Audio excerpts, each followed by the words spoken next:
Coming up in today's video, I explore how sugarcane has played an integral part in the economy of every regime to rule Taiwan over the last 400 years. Plus, I try a rather unique dish with strong links to the growth of this sweet source of wealth. First-time visitors to Taiwan are often surprised by the amount of sugar in the local cuisine. From the sweetness of the sauce on this wagyu to the sugary peanut powder on this guava. Taiwanese love a bit of sweetness in their lives. But why is that? To that question, there's one simple explanation. And that's this stuff, sugarcane. Over the centuries, Taiwan's history and development has been inextricably linked to the growth of this tall, sweet, bamboo-like crop. Hence, its crystalline bounty has found its way into many local dishes. Sugar and its production has been an integral part of the island's economy ever since the Dutch first set foot in southern Taiwan exactly 400 years ago. Now, the Dutch didn't bring sugar to Taiwan as it was already under cultivation by the handful of Chinese immigrants who had made their homes here. But it was the Dutch who set about turning sugar into a major export after recognising it as a good way to make a profit. And it was a handsome return, with estimated profits of around 400% for the Dutch, although it was significantly less profitable for the local farmers. Shipping this sweet gold back to the Netherlands and Persia, as well as to existing markets in China and Japan, the Dutch managed to increase the island's annual sugar exports tenfold to around 1,300 tonnes between 1636 and 1660. But with the increase in production of this labour-intensive crop came the need for more workers. So, to satisfy demand, the Dutch instigated Taiwan's first wave of mass immigration. The arrival of migrants from across the Taiwan Strait resulted in a tenfold increase in the population of Han farmers and labourers on the island under the Dutch, from roughly 3,000 to around 30,000. While useful at first, this eventually led to problems for the Dutch, as the Chinese rebelled against the harsh policies of their European masters. The migrants eventually joining forces with Ming Dynasty loyalist Koxinga, helping him to oust the Dutch from Taiwan. Recognising the importance of sugar to the island's economy and his dream of retaking China from the Qing, Koxinga and subsequently his son continued to expand production in their new kingdom. So much so that by the end of the 17th century, when the Qing finally gained control of the island, exports had increased to roughly 18,000 tonnes per annum. In fact, the sugar trade brought so much wealth to the island that in Fujian and Guangdong, it was said that Taiwan has so much money it floods your ankles. The next 2 centuries, however, saw mainly organic growth of sugarcane production, with small-scale private mills the order of the day. Production methods remained largely unchanged, with ox-driven mills, such as this one, the mainstay, while exports stagnated and the area under cultivation grew to approximately 14,000 hectares, 80% of that centred in and around Tainan. Okay, with that I'm going to break for lunch and go for a unique dish that is connected to Taiwan's sugar industry, although not because it contains sugar. So it's lunchtime, and the thing that I'm going to eat, although it doesn't have sugar in it, like the other dishes I mentioned, it is actually indirectly connected to the sugar industry, because around here there are sugarcane fields as far as you can see, and those fields make an ideal habitat for a certain kind of animal. Now, in Mandarin they call it 田鼠, it's a field mouse or rat. Over the years, I don't know why. Maybe it's just a very plentiful source of protein, but people in this area will go into the sugarcane fields and catch rats and eat them. And I mean, it's not like a sewer rat. It's not disgusting. It's like an animal that's just living in a field. It's like a chicken. It's like a pig, whatever. And so this restaurant speciality is sanbei tianshu, is 3 cups rat. So that is what I'm going to have for my lunch today.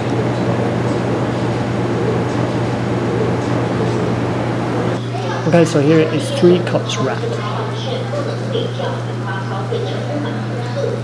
I have to say it looks pretty nice and it smells pretty nice too. I can't wait to try it. Looks really just like a mini chicken to me. Let's give it a try.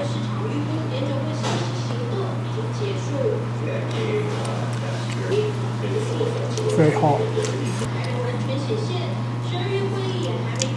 Texture-wise, it's very similar to duck, and taste-wise, a bit like chicken, I'd have to say. There's quite a lot of meat here. I wonder if it's 2 rather than 1. It didn't look that big. There's some ribs on this one.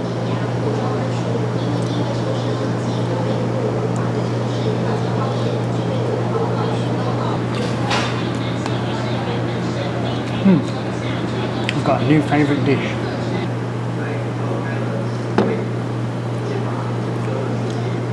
Cheers, you dirty rats. A few moments later. If you didn't know what it was, you would eat it no problem, because it basically just tastes like lots of other different meats that people eat. It's all in the mind. Alright, I've had my fill of rat. Now, it's back to the sugar story.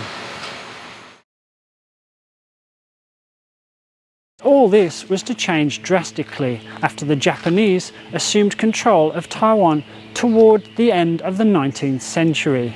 Taking note of the climate of its new colonial possession and its suitability for the growing of sugarcane, the Japanese embarked upon a plan to modernize and centralize control of the sugar industry, while at the same time vastly increasing production to satisfy growing demand back home.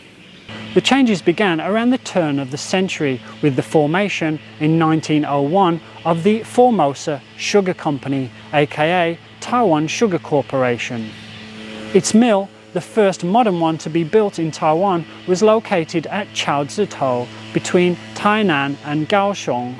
Modernization was much needed, but the construction of this newfangled giant was the signal for a sea change and the beginning of the end for Taiwan's independent sugar farmers.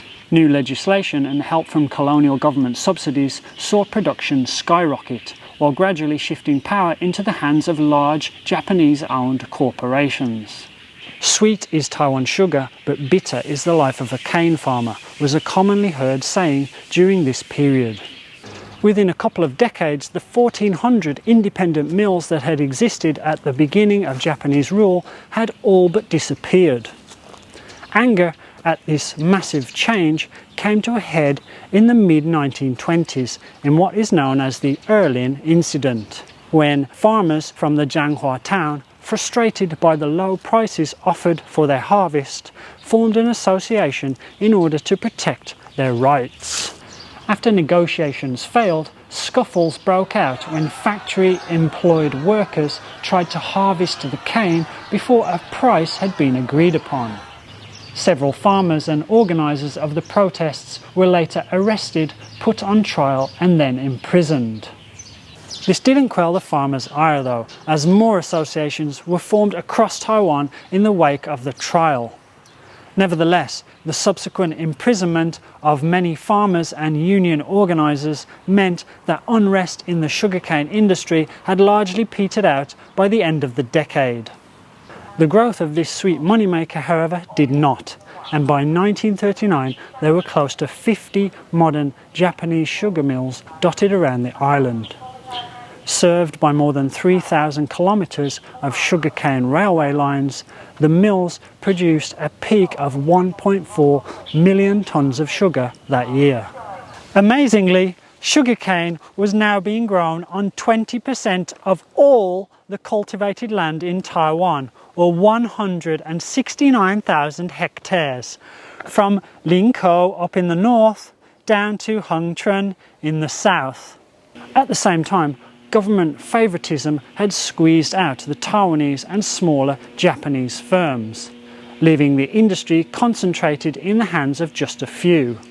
The biggest ones, Taiwan Sugar, Nitto Kogyo, and Shriko and Meiji of chocolate fame, known as the Big Four.